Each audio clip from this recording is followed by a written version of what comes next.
The sustainability section of this module is going to examine sustainability issues in project finance, because the scale of many ventures means that they can do a lot of good, but they can also do a lot of damage.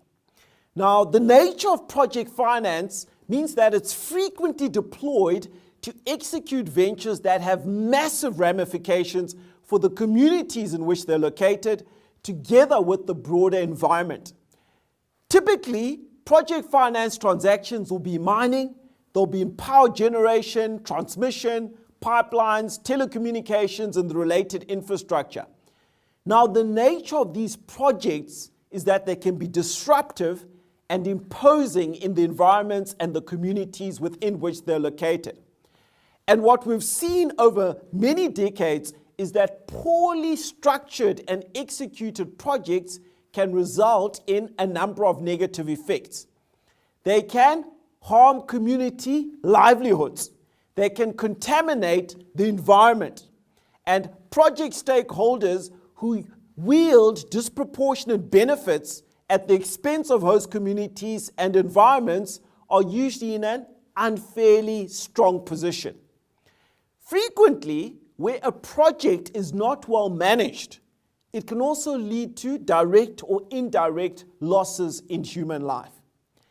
And the countries that are particularly vulnerable to exploitative project finance ventures tend to be in the developing world, and specifically in extractive and mining industries, sectors which exploit or extract things like oil, coltan, diamonds, cobalt.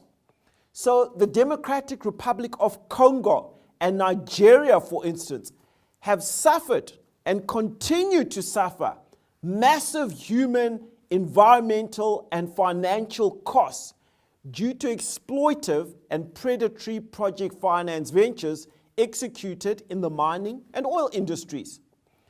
In part, this is because of the following reasons. One, the regulations governing project finance ventures in these countries are inadequate. The government, which should be ensuring compliance with the regulations, lacks the capacity to enforce this. And many of these projects take place in rural communities who have a much smaller voice because they're dispersed. They're unable to organize themselves and resist these projects. And because they're impoverished, they're usually marginalized and they've got very, very little influence in the affairs of what's going on around them.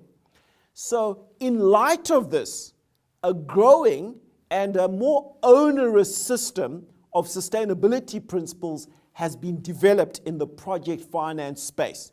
And in the next clip, I'm going to talk you through some of the systems that have been put in place to ensure project finance is executed in a more sustainable way.